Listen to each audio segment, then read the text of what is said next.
L'acupuntura urbana és un concepte que neix durant els anys 80 amb aquesta idea d'intervenir de manera molt puntual en alguns elements que disfuncionen a la ciutat, amb aquesta idea que la intervenció puntual pugui tenir un impacte sobre el conjunt del sistema urbà. I llavors la nostra idea era de reflexionar sobre aquesta temàtica i veure de quina manera es podia reactualitzar ara amb les problemàtiques que tenim ara a la ciutat de Barcelona. S'han realitzat en total 4 rutes. La idea també era de realitzar rutes que no es realitzaven només al centre de Barcelona, sinó de contemplar el conjunt del territori de Barcelona, i llavors es van fer rutes a barris que són més marginals de la ciutat o més oblidats, diguem-ne, i cada ruta durava 2 hores.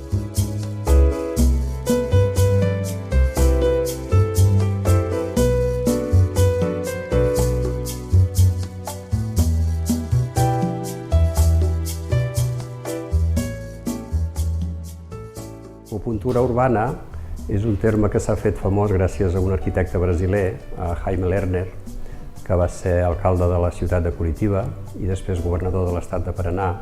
Ha estat aquí a Barcelona diverses vegades i és un trasllat de la nomenclatura, diguéssim, de l'anatomia humana o de la medicina xinesa tradicional aplicada a la ciutat. I això és un tema que és redundant i es repeteix moltes vegades al llarg de la història.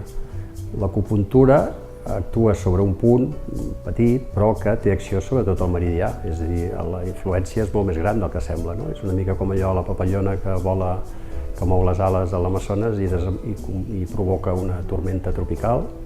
Doncs són accions que, tot i que són a petita escala i amb pocs mitjans, moltes vegades, la majoria d'iniciatives de la pròpia població tenen efectes després multiplicadors, o perquè s'imiten, o perquè creen més cohesió social, o perquè són copiats en altres llocs i perquè, a més, la gent al participar es troba molt més bé, no?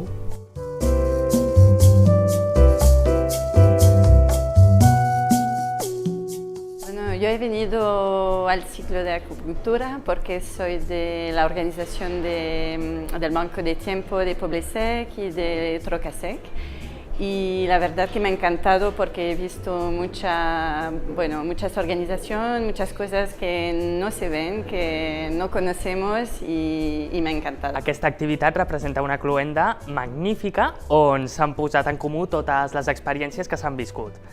Pel que fa a la posada en comú de cada ruta realitzada, resulta una activitat molt profitosa, perquè anteriorment la veritat és que les iniciatives no s'havien donat a conèixer d'aquesta manera. A les ciutats fa falta acupuntura urbana i, a més, de manera urgent.